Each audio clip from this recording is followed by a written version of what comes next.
네, 종목 브리핑 시간입니다. 5일 장 마감 후 주요 공시들 함께 확인해 보겠습니다. 먼저 동양시멘트는 288억 4천만 원 규모의 삼척에너지 전환사채를 취득한다고 밝혔는데요. 회사 측은 폐열발전소 직영을 통한 추가 수익을 창출하기 위한 결정이라고 설명했습니다. 전환사채 만기는 2043년 8월 14일까지고요. 같은 해 7월 14일까지 보통주로 전환할 수 있으며 전환 가격은 13만 원입니다. 유수홀딩스는 5일 공시를 통해 종속회사인 유수로지스틱스가 싱가포르 현지법인 주식 약 674만 8천여 주를 57억 4천여만 원에 취득하기로 했다고 밝혔습니다. 이에 따라 유수로지스틱스의 싱가포르 법인 지분 비율은 100%로 늘었습니다. ESV는 전환상환 우선주에 대한 전환 청구로 보통주 20만 주가 늘어나게 됩니다. 보통주 상장 예정일은 오는 19일입니다. 다음 로보스타는 중국 우한 차이나스타 옵토 일렉트로닉스와 약 71억 1,200만 원 규모의 제조용 로봇 공급 계약을 체결했습니다. 이번 계약 금액은 지난해 연결 기준 매출액의 5.24%고요. 계약 기간은 2017년 3월 31일까지입니다. 가정용 섬유 및 직물 제품 도매업체 라이브플렉스는 운영자금 마련을 위해 80억 원 규모의 제3자 배정 유상증자를 결정했다는 소식이고요. 마지막으로 스틸앤리소시즈는 서울중앙지방법원이 회생 절차를 종결하는 결정을 내렸다고 공시했습니다.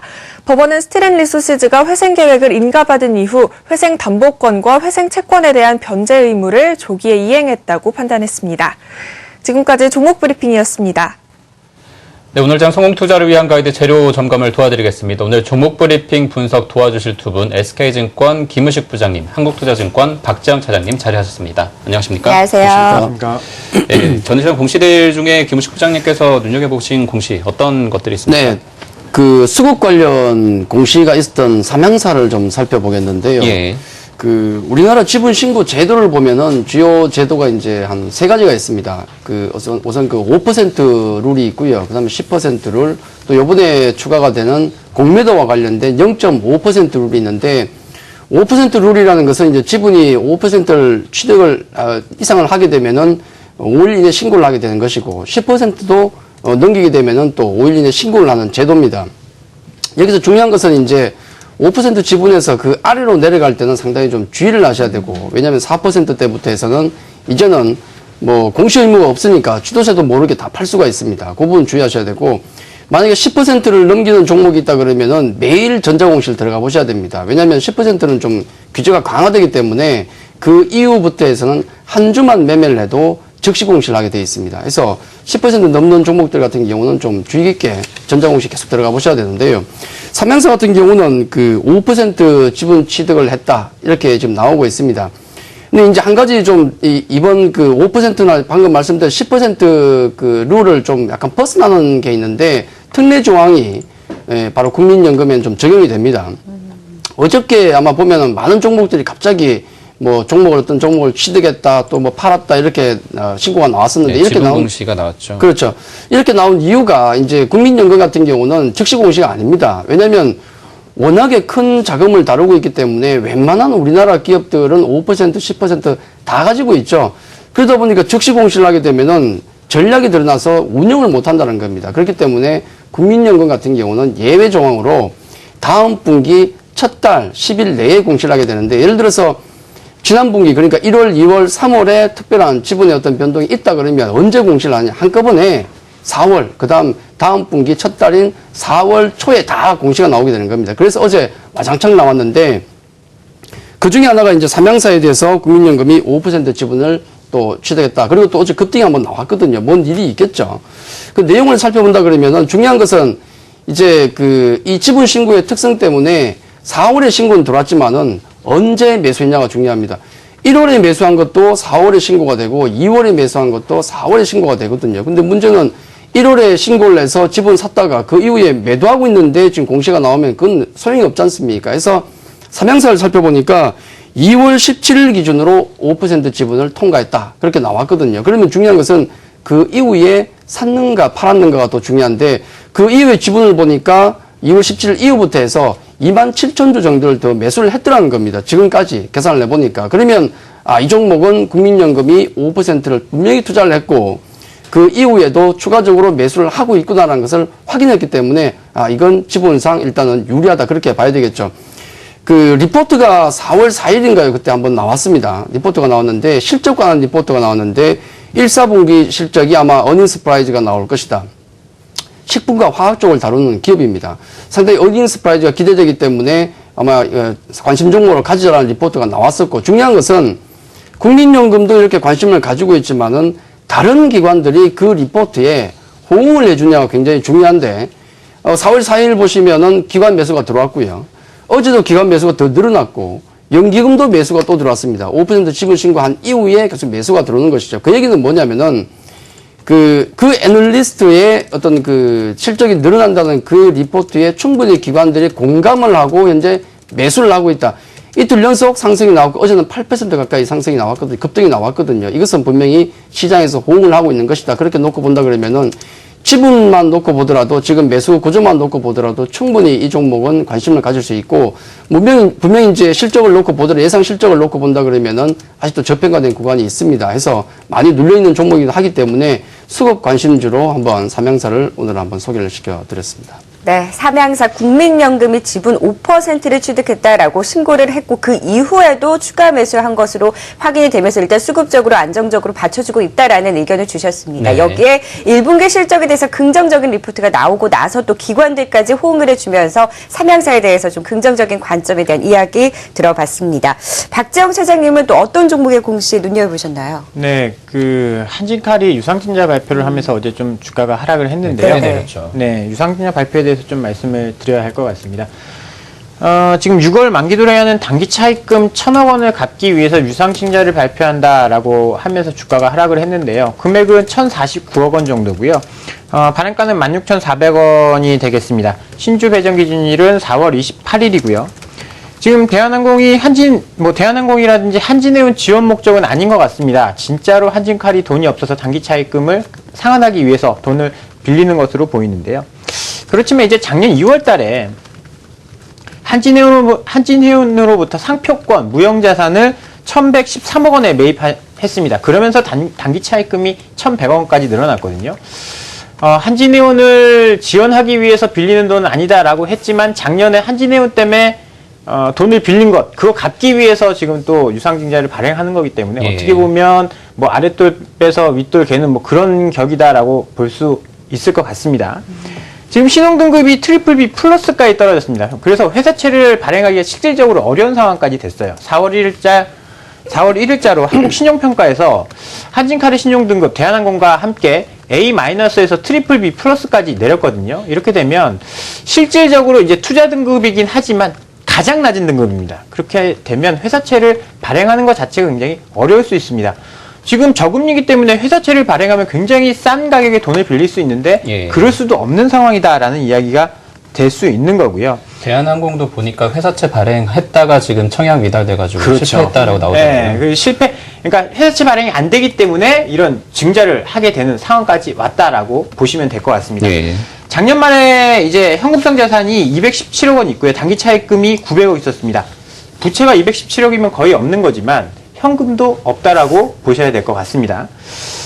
일단 구조적인 그룹 리스크 해소가 먼저가 좀 돼야 될 것 같습니다. 한진칼 하면 진에어, 지금 진에어 안 타보신 분들은 많이 없을 거예요. 지금 단거리 가실 때는 진에어라든지 LCC를 많이 이용하시는데 진에어 대한항공이 여객수 증가 그리고 유가 하락으로 인해서 업황 자체가 그렇게 나쁜 상황 아닙니다. 그리고 작년에 이제 한진해운으로부터 상표권 매입하면서 매년 70억의 현금 흐름이 계속 좀 들어오게 됩니다. 그래서 한진칼 입장에서는 굉장히 나쁘지 않은데 그룹 리스크가 계속 있다 보니까 이렇게 저평가, 구조적인 저평가를 좀 받고 있다라고 생각이 되는데요. 여전히 한진해운에 대한 지원 불안감이 할인 요인으로 작용을 하고 있는데요. 이 부분이 먼저 좀 해소가 돼야 주가는 상승할 수 있을 것 같다라는 생각이 좀 들어서요. 유상증자 발표로 주가가 하락한 한진칼에 대해서 오늘 좀 소개를 해드려 봤습니다. 네, 한진칼이 유상증자 결정 소식이 나오면서 또 한진그룹주도 일제 하락하는 움직임을 보였습니다. 역시나 구조적으로 있어서 계열사 리스크가 해소가 돼야 된다라는 의견을 들어봤습니다. 예. 이번에는 사연 있는 종목 살펴보고 가겠습니다. 전일장 수급적으로는 어떤 종목들이 강한 흐름이 나타나는지 박주원 캐스터가 정리해드립니다.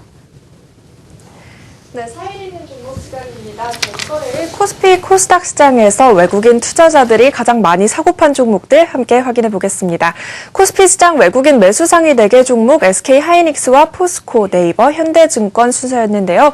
SK하이닉스가 3거래일째 이어지고 있는 외국인 매수세 속에서 101억 8천만 원어치 매수되면서 1위에 올랐습니다. 포스코가 94억 원어치 가까이 매수되면서 2위를 기록했고요.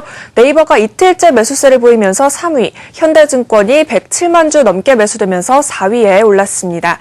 이어서 코스피 시장 외국인 매도 상위 종목들입니다. 외국인 투자자들은 삼성전자와 기아차, LG화학, 롯데케미칼 주식을 시장에 내놨는데요. 1위 삼성전자 주식이 1,117억 4천만 원어치가 팔리면서 전거래일 매수세에서 매도세로 다시 돌아섰고요. 기아차가 5거래일째 매도세를 보이면서 2위를 기록했습니다. 3위 LG화학의 경우에는 지난 5거래일간 지속되던 매수세를 뒤로하고 전거래일 매도세로 전환된 모습이었고요. 그 뒤를 롯데케미칼이 이었습니다. 다음 코스닥 시장입니다. 외국인 매수 상위 종목부터 살펴보시면요. 외국인들은 메디톡스와 휴젤, 컴투스, 주성엔지니어링 주식을 사들였습니다. 메디톡스가 7거래일째 꾸준한 매수세를 이어가고 있고요. 휴젤 역시 6거래일째 매수세가 유입되면서 각각 1위와 2위에 올랐습니다. 컴투스도 4거래일째 매수세를 보이면서 3위, 그리고 30만 주 넘게 매수된 주성엔지니어링이 4위를 기록했습니다. 마지막으로 코스닥 시장 외국인 매도 상위 종목들까지 확인해 보겠습니다. 카카오가 이틀 연속 16,000주가 넘는 물량이 나오면서 1위였고요. 바이로메드는 12거래일째 매도세가 계속되면서 전거래일 외국인 매도 종목 2위에 올랐습니다. 디오가 6만 주 가까이 매도되면서 3위, 오스템 임플란트가 약 4만 주 매도되면서 4위를 기록한 것까지 확인해 보실 수 있겠습니다. 지금까지 사연 있는 종목이었습니다. 네, 전거래에 가장 큰 관심을 모았던 시장의 특징주들 차례로 살펴봤습니다. 사연이 있다라고 할 만한 종목들 또 앞선 뉴스 중에 셀트리온도 있었고요. 그 공시로 살펴봤던 한진칼이나 대한항공도 이슈가 될 것 같습니다. 그 밖에 좀 이슈가 될 만한 종목들 또 골라봤으면 좋겠는데 김우식 부장님이 보시기에는 어떤 종목이 또 사연이 있다라고 할 만한 종목이 있나요? 예, 그 4월에 좀 변화가 있는 종목을 좀 말씀을 드리고 있습니다. SM도 한번 말씀드렸고, 또 오늘 아까 그 외국인 매수 상위 종목 중에서 코스닥 중에서 컴투스가 3위에 올라 있고요. 또 기관 매수 1위입니다. 어제 컴투스가. 해서 4월에 어떤 변화가 있기 때문에 그런 수급이 지금 들어오고 있는 것이 아닌가 해서 컴투스를 말씀을 좀 드리겠습니다. 그 많은 분들이 아마 이번 시즌을 기다렸을 겁니다. 그 프로야구.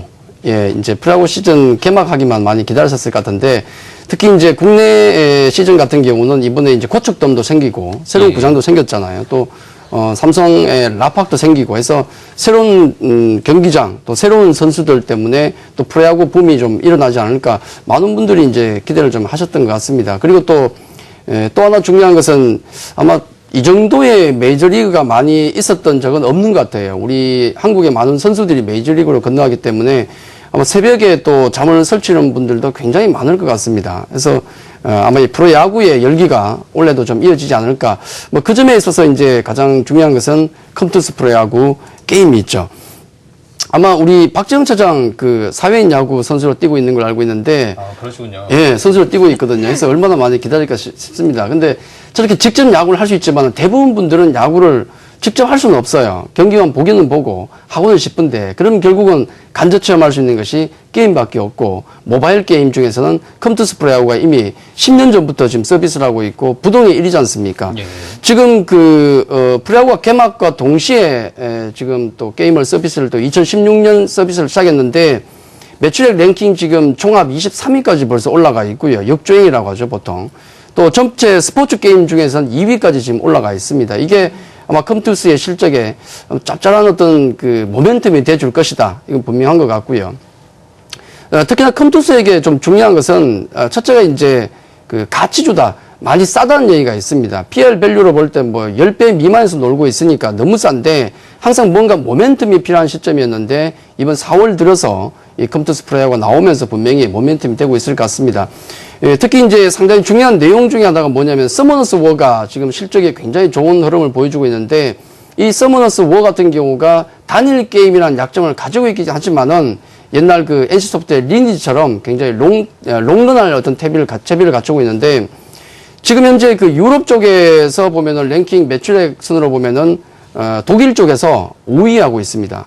싱가포르 같은 경우는 1위고요. 또 다른 주요국에서도 거의 10위 전후에서 상당히 선전을 계속 하고 있기 때문에 이 서머너스 워의 실적 같은 경우는 상당히 앞으로도 기업에 도움이 될 것이다. 앞서 그 그림 잠깐 나왔는데 밸류 PR 그 밸류 밴드를 좀 본다 그러면은 지금 현재 위치 자체가 어디냐면은 10배 미만, 10배 가까이입니다. PR 10배 정도 놀고 있는데, 과거에도 보시면 지난번 그림 한번 보여드렸겠지만은 30배까지 갔다가 지금은 10배까지 PR이 10배까지 내려와 있습니다. 물론 이제 성장성의 문제, 단일 게임에 의존하고 있다는 여러 가지 어떤 문제 때문에 10배까지 내려와 있긴 하지만은 게임 업종이 어떻게 10배 있을 수가 있습니까? 거기다가 신작 같은 경우도 원래 많이 대기를 하고 있고, 컴투스 프로야구 같은 경우도 자극제가 돼주고 있는 시점이기 때문에 아마 보수적으로 좀 보더라도 PR 밸류를 한 15배 정도까지만 보더라도 18만 원 정도의 목표가가 나오는 것이고요.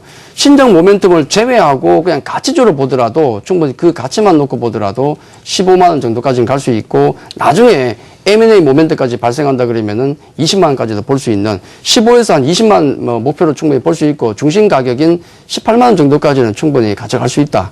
그렇게 말씀을 좀 드리도록 하겠습니다. 네, 프로야구의 계절이 왔습니다. 컴투스의 프로야구 게임이 다시금 주목받으면서 최근 일주일간 5거래일 동안 무려 계속해서 상승을 해오면서 주가 흐름도 굉장히 좋았습니다. 외국인과 기관의 동반 매수가 유입되면서 수급적으로도 받쳐주는 움직임이 나타났고요. 4월 들어서 컴투스 좋은 분위기 전망된다라는 의견과 함께 굉장히 현 주가 수준 저평가되어 있다라는 의견도 들어봤습니다. 1분기 실적에 대해서도 긍정적인 분석들이 나오는 만큼 또 컴투스에 대해서도 살펴보시면 좋을 것 같습니다.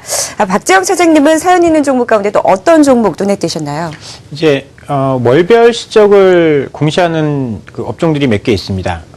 보험주들이 월별로 실적을 공시를 하고요. 네. 어제 같은 경우에는 파라다이스가 실적을 발표를 했습니다. 카지노 게임 관련주들도 월별로 실적을 발표를 하는데요. 어제 간만에 좋은 실적을 발표를 하면서 주가가 많이 올랐었거든요. 이 부분에 대해서 좀 말씀을 드려야 할 것 같습니다. 3월 카지노 매출액이 433억 원 나왔다라고 하면서 전년 대비해서는 12.9%, 그리고 전월 대비해서는 15.3% 증가한 호실적을 발표를 했습니다. 오랜만에 실적 개선 소식에 주가가 상승을 했는데요. 지금까지는 중국이 반부패법이다 뭐다 해서 중국이 관광객 수가 줄어들진 않았죠. 관광객이 카지노 가서 돈을 쓰는 금액 자체가 많이 좀 떨어졌고요. 그러다 보니까 실적이 안 좋아졌습니다. 여기다 또 최근에 악재들도 몇 개가 겹치면서 주가가 굉장히 좋지 않았는데요. 지금 파라다이스는 영종도 복합 카지노에 지금 사활을 걸고 있다라고 해도 과언이 아닌데요. 여기에 대한 불확실성이 많이 확대가 됐습니다. 이 영종도 복합 카지노에 들어가기로 했었던 기업 중에 하나가 발을 빼면서 이 사업 자체의 불확실성이 굉장히 커졌는데요. 지금 중국인 관광객 수가 계속 좀 줄어드는 가운데 카지노 공급이 늘어나고 있습니다. 인도네시아 리포그룹이 영종도 복합 카지노 불확실성 복합 카지노의 사업 철수 선언을 하면서 복합 카지노 사업 자체가 불확실성에 노출이 됐습니다. 지금 공급이 국내에서도 카지노 공급이 굉장히 좀 늘어나는 상황에서 중국인 관광객 수가 감소한 것이 좀 원인이 된 것으로 보이고요. 지금 시저스와 합작해서 설립을 하면서 60%의 지분을 가져갈 만큼 공격적으로 진행을 했었는데 영종도의 고조 제한 문제, 그리고 그룹 내부 갈등, 그리고 카지노 공급 증가 이런 것들로 인해서 좀 발을 빼게 된 것들도 하나의 악재로 작용을 한 것 같습니다. 향후에 이제 파라다이스가 주가가 회복을 하려면 이 지금 실적 좋아진 것에 연속성이 좀 있어야 된다라고 생각을 하고 있는데요. 1월 달에 카지노 매출을 보시면 567억 원 나오면서 전년 대비 5% 감소했습니다. 2월 달에는 378억 원 나오면서 25%나 감소했거든요. 그런데 이번에 3월 달에는 실적이 12.9% 증가한 실적을 기록을 했습니다. 분기 단위로 보면 작년 2015년도에는 1,487억 매출이 나왔는데요. 올해는 1,378억 나올 것으로 보입니다. 분기 단위로 봐도 그렇게 좋은 실적은 아니죠. 그렇지만 3월 달에 턴어라운드 했다라는데 의미를 가질 수 있을 것 같고요. 이 실적이 4월, 5월에 계속 개선이 된다라고 한다면 좀 의미 있는 주가 상승도 있을 수 있어 보입니다. 왜냐? 작년 6월 생각해 보시면 메르스 때문에 관광객 수가 급락했습니다. 그러면서 실적도 반토막이 났거든요. 그러면 기저 효과로 인해서 올해 실적이 좋아지는 효과를 보일 수 있다는 점이에요. 그래서 4월달, 5월달 실적 관심 있게 보셔야 할 것 같고요. 실적이 좋아진다라고 한다면 턴어라운드로 주가 상승도 기대를 해볼 수 있다라는 점 말씀을 드려보도록 하겠습니다.